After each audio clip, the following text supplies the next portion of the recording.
Hello friends, good morning. നമ്മുടെ Kerala TV സീരിയലിലേക്ക് എല്ലാവർക്കും സ്വാഗതം. അങ്ങനെ പ്രഭാവതി വീട്ടിൽ നിന്ന് ഇറങ്ങിപ്പോകാൻ നോക്കുമ്പോൾ ജാനകി അമ്മ എന്നെ മറികടന്ന് ഇവിടുന്ന് പോയില്ല എന്ന് തന്നെ പറയുക. അങ്ങനെ അമ്മയും മോളും കൂടെ സംസാരിച്ചുകൊണ്ടിരിക്കുന്ന ഈ ഒരു സമയത്ത് ജാനകി തന്നെ വിടില്ലെന്നുള്ള കാര്യം പ്രഭാവതിക്ക് ഉറപ്പായി. പ്രഭാവതി ആണെങ്കിൽ ഭയങ്കരമായിട്ട് സങ്കടപ്പെട്ട് ഇങ്ങനെ നിൽക്കുകയാണ്. അഭിയേട്ടൻ വന്ന് തീരുമാനിച്ചതിന് ശേഷം അമ്മ ഇവിടുന്ന് ഇറങ്ങിയാൽ മതിയെന്ന് ജാനകി തീർത്ത് പറയുകയും ചെയ്തു. അപ്പോൾ പിന്നെ ഒന്നും ചെയ്യാൻ പറ്റാത്തൊരവസ്ഥയായി.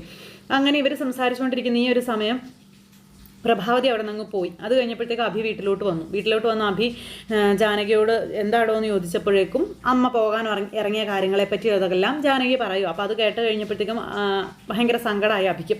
അപ്പോൾ അഭിയേട്ടൻ തന്നെ അമ്മയോട് സംസാരിക്കണമെന്ന് പറഞ്ഞ് ജാനകി അമ്മയുടെ അരികിലേക്ക് അഭിയെ പറഞ്ഞു വിടുവാണ്. അപ്പോൾ അഭി അങ്ങ് ചെന്നപ്പോൾ അമ്മ ഇങ്ങനെ വിഷമിച്ച് റൂമിൽ ഇരിക്കുക. അമ്മയെന്നും പറഞ്ഞ് വിളിച്ചു. അപ്പോൾ മോനെ ഞാൻ എന്തൊക്കെയാണ് അമ്മയെ കേൾക്കുന്നതെന്ന് ചോദിച്ചു. അമ്മ എങ്ങോട്ട് പോകാനാണെന്ന് ചോദിക്കുമ്പം ഞാൻ കാര്യങ്ങളെല്ലാം ജാനകിയോട് പറഞ്ഞിരുന്നല്ലോ, അവൾ എന്നെ ഇവിടുന്ന് പോകാൻ സമ്മതിക്കുന്നില്ല എന്ന് പറയുമ്പോൾ അവളല്ല സമ്മതിക്കാത്തത് ഞാനാണെന്ന കാര്യം പറയുവാണ്. ജാനകി ഒരിക്കലും അമ്മയെ ഇവിടെ നിന്ന് പറഞ്ഞയക്കില്ലെന്ന് അമ്മയ്ക്ക് അറിയില്ലേ എന്ന് ചോദിച്ചു. മാത്രമല്ല ഞാൻ മുത്തശ്ശിയെയും കൂടി ഇങ്ങോട്ട് കൊണ്ടുവരാനായിട്ട് ശ്രമിച്ചുകൊണ്ടിരിക്കുകയാണെന്നും മുത്തശ്ശിയോട് ഞാൻ അക്കാര്യം പറഞ്ഞതാണ്. പക്ഷേ മുത്തശ്ശി പെട്ടെന്നൊന്നും അതിന് തയ്യാറായില്ല എന്നും അഭി പറയുക. എന്തായാലും അമ്മ ഇപ്പം ഇവിടെ നിന്ന് പോകേണ്ട കാര്യമില്ല, അമ്മയെ ഞാൻ എങ്ങും വിടില്ല. അമ്മ അങ്ങനെ ഞാൻ ജീവനോടെ ഇരിക്കുമ്പോൾ ഈ വീട്ടിൽ നിന്നും പോകേണ്ട ആവശ്യമില്ല, വിടില്ല ഞാനെന്ന് പറഞ്ഞു. ഇത് ജാനകിയുടെയും എൻ്റെയും പേരിൽ അച്ഛൻ എഴുതി തന്ന വീടാണ്. ഈ വീട് ഞങ്ങളുടെ പേരിൽ എഴുതി തന്നെങ്കിലും ഇതിൻ്റെ അവകാശി അമ്മ തന്നെയാണെന്നും പറഞ്ഞ് അഭി ഇങ്ങനെ അമ്മയോട് പറയാം. അപ്പോൾ അമ്മയോട് അത് പറയുന്നത് കേട്ടപ്പോൾ അമ്മയ്ക്ക് ഭയങ്കര മനസ്സുകൊണ്ടൊരു സങ്കടമോ സന്തോഷമോ തൃപ്തിയോ ഒക്കെ ആയിട്ട് ഇങ്ങനെ നിൽക്കുവാണ്. അഭിയും ജാനകിയും എവിടെ ജീവിക്കുന്നു അവിടെയാണ് ഞങ്ങളുടെ അമ്മയും വേണ്ടതെന്നൊക്കെ പറഞ്ഞു. അങ്ങനെ അഭി അമ്മയോടും അവസാന വാക്കെന്നുള്ള രീതിയിൽ അമ്മ ഇനി അളകാപുരി വിട്ടു പോവില്ലെന്നും അളകാപുരിയിലെ അമ്മയായി തന്നെ അമ്മ ഇവിടെ ഉണ്ടാകുമെന്നും പറയുവാണ്. അപ്പോൾ അങ്ങനെ അതെല്ലാം പറഞ്ഞിട്ട് അഭി അങ്ങ് പോയി കേട്ടോ. ഇത് കഴിഞ്ഞപ്പോൾ തമ്പി വലിയ ആൾ കളിച്ച് അളകാപുരിയിലേക്ക് വന്നിരിക്കുക. അച്ഛനും മോളും കൂടി ഭയങ്കരമായിട്ട് അങ്ങ് ആഘോഷിക്കാൻ തീരുമാനിച്ചിരിക്കുക. അതും വീട്ടിലുള്ള എല്ലാവരുടെയും മുന്നിൽ ആൾ കളിക്കാനായിട്ട് തന്നെ. അങ്ങനെ മോൾ അച്ഛനെ വിളിച്ചങ്ങ് കയറ്റി അങ്ങ് ഇരുത്തി അച്ഛനും മോളും കൂടി വരാൻ പോകുന്ന ഫംഗ്ഷനെ പറ്റിയും മറ്റ് കാര്യങ്ങളെല്ലാം ഭയങ്കര ചർച്ചയും കാര്യങ്ങളുമാണ്. അപ്പോഴാണ് നമ്മുടെ രാധാമണി അമ്മ അങ്ങോട്ടേക്ക് വരുന്നത്. രാധാമണി അമ്മ അങ്ങ് വന്നു. ജാനകി മുകളിൽ നിന്ന് ഇറങ്ങി വന്നു. അപ്പോൾ ജാനകി ഇറങ്ങി വന്നപ്പോൾ അമ്മ ഇങ്ങോട്ട് വരുന്നു. ഇവർ രണ്ടുപേരും അവിടെ ഇരിക്കുന്നു. ഇതെന്താണ് സംസാരമെന്ന് അറിയാൻ വേണ്ടി, അമ്മ എങ്ങനെ ഇവരുടെ മുന്നിൽ പ്രതികരിക്കുമെന്ന് അറിയാൻ വേണ്ടി ജാനകി അവിടെ നിന്നു. ഈ സമയത്ത് അമ്മയെ കണ്ടപ്പോൾ, അതായത് രാധാമണി അമ്മയെ കണ്ടു കഴിഞ്ഞപ്പോൾ അച്ഛാ രാധാമണി വാരസ്യാർ വന്നിരിക്കുന്നു എന്ന് പറയാം. തമ്പി അന്നേരം തിരിഞ്ഞൊന്ന് നോക്കി, എന്നിട്ട് കുറുക്കനെ പോലെ ഇങ്ങോട്ട് തന്നെ തിരിഞ്ഞിരുന്നു. രാധാമണി അമ്മയുടെ മുഖത്ത് നോക്കാൻ പറ്റില്ല തമ്പിക്ക്. എന്താടി ഇവിടെ വന്നിങ്ങനെ നോക്കി നിൽക്കുന്നത്? അച്ഛൻ വന്നത് കണ്ടില്ലേ, പോയി ചായ എടുത്തുകൊണ്ട് വരാൻ പറഞ്ഞു രാധാമണി അമ്മയോട്. ഈ അപർണ, നിന്റെ അച്ഛന് ഞാനാണോ ചായ ഇട്ട് കൊടുക്കേണ്ടത്? അത് നിന്റെ ഉത്തരവാദിത്വം അല്ലേന്ന് ചോദിക്കുമ്പം ഇവിടെ വലിഞ്ഞു കയറി വന്ന് കിടക്കുന്നവരുടെ അഹങ്കാരം കണ്ടോ അച്ഛാ? നിനക്ക് പിന്നെ ഇവിടെ എന്താ ജോലി?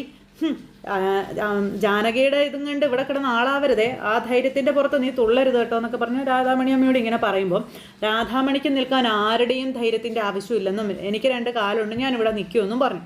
കണ്ടില്ലേ അച്ഛാ ഇവർ അഹങ്കരിക്കുന്നതെന്ന് ചോദിച്ചു. ഇയാളെന്തിനാ ഇപ്പം ഇങ്ങോട്ട് വന്നതെന്ന് ഇങ്ങനെ ഈ രാധാമണി അമ്മ ചോദിക്കുമ്പം, ഇയാളോ? നിങ്ങൾ എന്താ എൻ്റെ അച്ഛനെ വിളിച്ചത്? തമ്പിയെ പിന്നെ ഞാൻ എന്താ വിളിക്കേണ്ടത്? തമ്പുരാനെന്നോ എന്നാണോ ഞാൻ വിളിക്കേണ്ടതെന്ന് ചോദിച്ചു. അപ്പോൾ തമ്പി പേടിച്ച് വിറച്ചിങ്ങനെ ഇരിക്കുക. കണ്ടോ വെച്ചാൽ ഇവരുടെ അഹങ്കാരം, ഏറ്റു നിന്ന് 2 കൊടുക്കച്ച 2 ചോദിക്കച്ചാന്നൊക്കെ പറയുമ്പം തമ്പി എൻ്റെ നേരെ നിൽക്കാനേ ധൈര്യപ്പെടില്ല എന്ന് അപർണയോട് പറയുവാണ്. അച്ഛനും മോളും കൂടി ഇവിടെ ഇരുന്ന് വെറുതെ ഓരോന്നും പറയണ്ടെന്ന് നമ്മുടെ രാധാമണി അമ്മ അങ്ങ് പറഞ്ഞു. അപ്പോൾ അമ്മയ്ക്ക് കുറച്ച് ധൈര്യമായി. ഇവൻ്റെ മുന്നിൽ അമ്മ പതറിപ്പോവില്ല എന്നുള്ള ഒരു ഉറപ്പോട് കൂടി ജാനകി ഇറങ്ങി വന്നു. ജാനകി ഇറങ്ങി വന്നിട്ട് എന്താ ഇവിടെയെന്ന് ചോദിച്ചു. അത് അച്ഛനും മോളും എന്നെ പേടിപ്പിക്കാൻ വന്നതാണെന്ന് രാധാമണി അമ്മ അന്നേരം ജാനകിയോട് പറഞ്ഞു. ഇവിടെ വരുന്നവരെയൊക്കെ പേടിപ്പിക്കാൻ നിനക്കാരാ ലൈസൻസ് തന്നതെന്ന് ജാനകി അന്നേരം അപർണയോട് ചോദിച്ചു. ഞാൻ ഒരുത്തിയേയും പേടിപ്പിക്കാനല്ല, ഞങ്ങളുടെ ഒരു വലിയ ഫംഗ്ഷൻ നടത്താൻ പോവുകയാണ്, അത് ഈ അളകാപുരിയിൽ വെച്ച് നടത്താൻ പോവുകയാണെന്നും അത് തീരുമാനിക്കാൻ വേണ്ടിയിട്ടാണ് എൻ്റെ അച്ഛൻ ഇങ്ങോട്ട് വന്നതെന്നും അപർണ പറയുമ്പം, ആഹാ അത് നല്ല കാര്യമായി പോയല്ലോ, അത് നീ അങ്ങ് തീരുമാനിച്ചാൽ മതിയോ എന്ന് ചോദിച്ചു ജാനകി. പിന്നെ ആരാ തീരുമാനിക്കേണ്ടത്? ഞാൻ എവിടെ താമസിക്കുന്നോ അവിടെ വെച്ച് തന്നെ നടത്താൻ തന്നെ എൻ്റെ തീരുമാനം. അതിന് ആരുടെയും ഒരു വക്കാലത്തും ശുപാർശയോ അല്ലെങ്കിൽ അനുവാദത്തിൻ്റെ ആവശ്യം എനിക്കില്ല എന്നും പറഞ്ഞുകൊണ്ട് ജാനകിയോട് വലിയ ആൾ കളിച്ച് അപർണ പറയുമ്പോൾ, അങ്ങനെ നിനക്ക് ആവശ്യം ഇല്ല എങ്കിൽ അത് നിൻ്റെ വീട്ടിലായിരിക്കണമെന്ന് പറഞ്ഞു ജാനകി. അത് ഈ അളകാപുരിയിൽ നടക്കില്ല. കാരണം ഈ അളകാപുരി അഭിയുടെയും ജാനകിയുടെയും വീടാണെന്നും ഇവിടെ എന്ത് നടക്കണമെങ്കിലും ഞങ്ങൾ തീരുമാനിക്കണമെന്നും പറഞ്ഞു. അപ്പോൾ അത് കേട്ടപ്പോൾ തമ്പിക്ക് മിണ്ടാട്ടമില്ല. അപ്പോൾ എന്താ നിൻ്റെ അച്ഛൻ ഇങ്ങനെ നിൽക്കുന്നത്, ഇറക്കി വിടടി ഇയാളെ എന്ന് ജാനകി പറയുക. അത് തീരുമാനിക്കാൻ നീ ആരാടി എന്ന് ചോദിച്ചുകൊണ്ട് അപർണ തുള്ളുമ്പോഴേക്കും ഞാൻ പറഞ്ഞില്ല ഇത് എൻ്റെ വീടാണ്, ഇവിടെ ആരൊക്കെ വരണം, ആരൊക്കെ നിൽക്കണം, ആരൊക്കെ പോകണമെന്ന് ഞാനാ തീരുമാനിക്കുന്നതെന്ന് പറഞ്ഞു. അങ്ങനെ അങ്ങോട്ടും ഇങ്ങോട്ടും ശരിക്കും വാക്ക് തർക്കങ്ങളൊക്കെ ഉണ്ടായി. ലാസ്റ്റ് അപർണയെ പൊളിച്ചടിക്കും നമ്മുടെ ജാനകി. അങ്ങനെ ജാനകി സംസാരിച്ചുകൊണ്ട് ഇങ്ങനെ നിൽക്കുന്നു. ഈ ഒരു സമയത്ത് ഭയങ്കരമായിട്ട് ശബ്ദം ഉയർന്നുയർന്നു വന്നുകൊണ്ടിരിക്കുക കേട്ടോ. അപ്പോൾ ജാനകിയുടെയും അപർണയുടെയും സംസാരം കേട്ടിട്ട് തമ്പി ഒന്നും മിണ്ടുന്നില്ല. കണ്ടില്ലേ നിൻ്റെ അച്ഛൻ മിഴുങ്ങസിയാന്നും പറഞ്ഞ് നിൽക്കുന്നത്, ഇവിടെ എന്ത് കാണാൻ നിൽക്കുവാടോ, ശവം പോലെ ഇവിടെ നിന്നിട്ട് എന്താ കാര്യം, ഇറക്കി വിടടി നിൻ്റെ അച്ഛനെ എന്നും പറഞ്ഞുകൊണ്ട് ഇങ്ങനെ പറയുക ജാനകി. അപ്പോൾ അത് കേട്ടപ്പോൾ ഇവക്ക് ഭയങ്കര വാശി അങ്ങ് കൂടി. വാശി എന്ന് പറഞ്ഞാൽ ഒരു ഒന്നൊന്നര വാശിയാണ് അപർണയ്ക്ക്. എൻ്റെ അച്ഛൻ എങ്ങോട്ട് പോകണമെന്ന് ഞാനാടി തീരുമാനിക്കുന്നതെന്ന് പറഞ്ഞുകൊണ്ടായി അപർണ. അപ്പം തന്നെ അപർണ എന്തൊക്കെയോ കറക്കി കുത്തി അവിടെ കേക്കും കാര്യങ്ങളൊക്കെ കൊണ്ടുവന്നു. അപ്പോഴേക്ക് എല്ലാവരും വന്ന് ഇങ്ങനെ നോക്കി നിൽക്കുക. എല്ലാവരും വന്ന് നോക്കി നിൽക്കുന്നു. കേക്ക് മുറിക്കാനുള്ളൊരു രീതിയിൽ ഇതെല്ലാം സെറ്റാക്കി വെച്ചിട്ടാണ് അപർണ അവിടെ കിടന്ന് ഇങ്ങനെ വേഷം കെട്ടി ആടുന്നത്. അങ്ങനെ അപർണ ഇത് ജാനകിയോടുള്ളൊരു വാശിയാക്കി തന്നെ, അല്ലെങ്കിൽ ഒരു വെല്ലുവിളിയാക്കി തന്നെ ഈ കേക്ക് സെറ്റപ്പെല്ലാം ഒരുക്കിക്കൊണ്ടുവന്ന് അച്ഛനെ വീണ്ടും വിളിച്ചു വരുത്തി ഇങ്ങനെ കൊണ്ടു നിൽക്കുക. അപ്പോൾ വീട്ടിലുള്ള എല്ലാവരും ഉണ്ട്, എല്ലാവരും ഇങ്ങനെ ഇതും കണ്ടുകൊണ്ട് നിൽക്കുക. ജാനകിയും അതുപോലെ തന്നെ അഭിയും അപർണയും കൂടി അങ്ങോട്ടും ഇങ്ങോട്ടും ഓരോന്ന് പറയുന്നുണ്ട്. കളിച്ച് നമ്മുടെ രാധാമണി അമ്മയും വളരെ മോശമായ രീതിയിൽ ഈ അപർണ സംസാരിക്കാൻ തുടങ്ങി. അപ്പം നിൻ്റെ അമ്മയുടെ പ്രായമല്ല ഉള്ളൊരു സ്ത്രീയല്ലേടി, അവരോട് ഈ രീതിയിലൊക്കെ സംസാരിക്കാനാണോടി നിന്നെ പഠിപ്പിച്ചിരിക്കുന്നത്, നിൻ്റെ തന്ത എന്നും ചോദിച്ചുകൊണ്ട് ജാനകി ഇങ്ങനെ ചോദിക്കുമ്പോൾ, എൻ്റെ അമ്മയുടെ പ്രായോ, ഈ നിൽക്കുന്നവരെയും എൻ്റെ അമ്മയെയും തമ്മിൽ നീ എന്താ താരതമ്യപ്പെടുത്തുവാണെന്ന് ചോദിച്ചു. അതിന് എന്ത് യോഗ്യതയാണ് ഈ നിൽക്കുന്നവൾക്കുള്ളതെന്നൊക്കെ അപർണ ജാനകിയോട് ചോദിക്കുക. ഇനി ഒരു പക്ഷേ ഇവർ ചിലപ്പോൾ നിൻ്റെ അമ്മയായിരിക്കാം. ഇനിയിപ്പോൾ നിനക്ക് അച്ഛനില്ല എന്നുള്ളൊരു വിഷമം മാത്രമല്ലേ ഉള്ളൂ. എവിടുന്നോ വലിഞ്ഞു കയറി വന്ന ഇവരെ നീ നിൻ്റെ അമ്മയുടെ സ്ഥാനത്ത് പ്രതിഷ്ഠിച്ചിരിക്കുകയാണെന്ന് എനിക്കറിയാം. അങ്ങനെയാണെങ്കിൽ എൻ്റെ പൊന്നുമോളൊന്ന് ചോദിച്ച് നോക്ക് നിൻ്റെ അച്ഛൻ ആരാണെന്ന്. അങ്ങനെ കൃത്യമായി ചൂണ്ടിക്കാണിച്ചു തരാൻ ഒരു അച്ഛനില്ലാത്ത നിനക്ക് ഇവർ പറഞ്ഞു തരും എത്ര പേരുണ്ട്, ആരൊക്കെയാണ് നിൻ്റെ അച്ഛൻ എന്നൊക്കെ. കാരണം ഏതോ തെരുവിൽ കിടന്നവരല്ലേ ഇവർ.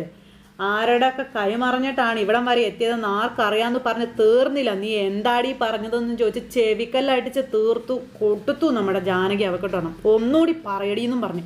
അപർണ ഒട്ടും പ്രതീക്ഷിച്ചില്ല ജാനകി ഇതുപോലൊരു നീക്കം അല്ലെങ്കിൽ ഇതുപോലൊരു അടി കൊടുക്കുമെന്നുള്ളത്. ഇതൊക്കെ കണ്ട് പേടിച്ച് വേറെ ചരണ്ടിങ്ങനെ നിൽക്കുക തമ്പി. മാറിപ്പോയ തമ്പിയെ പിടിച്ച് വലിച്ച് പേടിപ്പിച്ച് മകളിങ്ങോട്ടേക്ക് കൊണ്ടുവന്നതാണ് അപർണ. ഇവരുടെ മുന്നിൽ ആള് കളിക്കാൻ വേണ്ടി, അല്ലെങ്കിൽ ആളാകാൻ തോറ്റു പോയിട്ടില്ല എന്ന് കാണിച്ചു കൊടുക്കാൻ വേണ്ടിയിട്ട്. അങ്ങനെ എല്ലാവരും നോക്കി നിൽക്കുക. ജാനകിയുടെ രൗദ്രഭാവം അങ്ങ് പുറത്തേക്ക് വന്നില്ലേ. ഒരു പെണ്ണിൻ്റെ മാനത്തിന് വിലയിടാൻ നീ ആരാടി എന്ന് ചോദിച്ചു. നീ ഒരു പെണ്ണാണോടി എന്ന് ചോദിച്ചു. ഇങ്ങനെ ജാനകി ശരിക്കും കൊടുത്തു. ഇത് ഈ ഒരു ഗ്യാപ്പിൽ നമ്മുടെ അമൽ അവളുടെ ഒരു കേക്കെന്നും പറഞ്ഞ് അവിടെ ഇരുന്ന കേക്കൊക്കെ എടുത്ത് വലിച്ചെറിഞ്ഞോ നശിപ്പിച്ച് കളഞ്ഞു. ഒരു പെണ്ണിൻ്റെ മാനത്തിന് വിലയിടാൻ അല്ലെങ്കിൽ വില കൽപ്പിക്കാത്ത നീ ഇതുപോലൊരു തറവാട്ടിൽ ജീവിക്കാൻ എന്ത് യോഗ്യതയുള്ളവളാടി എന്നൊക്കെ ചോദിച്ചുകൊണ്ട് ജാനകി അങ്ങ് പറഞ്ഞു. പറയാവുന്നതിൻ്റെ മാക്സിമം പറഞ്ഞു. നിൻ്റെ അച്ഛനെ കണ്ടോണ്ടാണ് നീ ആള് കളിക്കുന്നതെങ്കിൽ ഈ നിൽക്കുന്ന വൃത്തികെട്ടവൻ്റെ ഇതിനും പറഞ്ഞ് നീ ഇങ്ങോട്ട് വരരുതെന്നും പറഞ്ഞു. ഈ വീട്ടിൽ ജീവിക്കുന്നുണ്ടെങ്കിൽ അന്തസ്സായിട്ട് അടങ്ങി ഒതുങ്ങി ജീവിക്കാന്നുണ്ടെങ്കിൽ ജീവിച്ചാൽ മതി, അല്ലെങ്കിൽ ഇറങ്ങിക്കൊള്ളാൻ പറഞ്ഞു ജാനകി. അത് പറഞ്ഞ് നീ ആരാടി എന്ന് ചോദിക്കുമ്പോൾ ഈ വീടിൻ്റെ അവകാശിയാടി പറയുന്നതെന്നും പറഞ്ഞുകൊണ്ട് ജാനകി അങ്ങനെയും പറഞ്ഞു.